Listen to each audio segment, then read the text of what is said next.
তৃণমূল কংগ্রেসের হেভিওয়েট তারকা প্রচারক তথা ঘাটালের সাংসদ দীপক অধিকারী দেব গত রবিবার নির্বাচনী প্রচারে কুমারগঞ্জ বিধানসভা এলাকায় এক ঝোড়ো সফর করলেন। নির্ধারিত সময় মেনে দুপুর 2:30 নাগাদ তিনি হেলিকপ্টারে করে কুমারগঞ্জের মোহনায় অবতরণ করেন।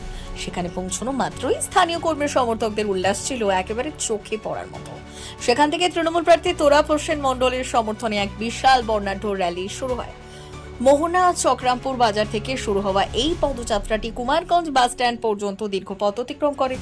প্রিয় অভিনেতা তথা জননেতাকে এক ঝলক দেখতে রাস্তার দুপাশে সাধারণ মানুষের ভিড় উপচে পড়ে, যা কার্যত এক জনসমুদ্রে পরিণত হয়।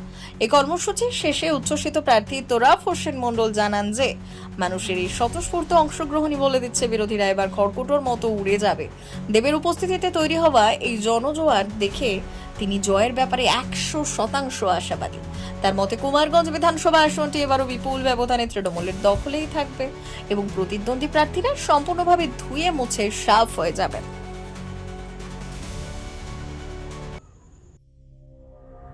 সংবাদটি নিবেদন করছেন স্বস্তিলোক উৎসব ভবন, গঙ্গারামপুর, দক্ষিণ দিনাজপুর।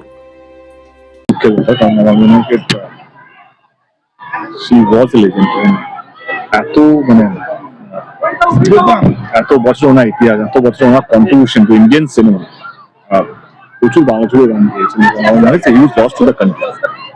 আত্মা যেন শান্তি পাক, এটা ঈশ্বরের কাছে প্রার্থনা করি। সর্বোত্তম সুযোগ সুবিধে রয়েছে আতিথেয়তায়।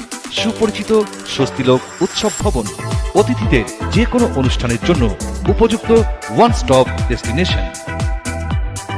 আমরা আপনার বিশেষ অনুষ্ঠানটিকে অবিস্মরণীয় করে তুলি।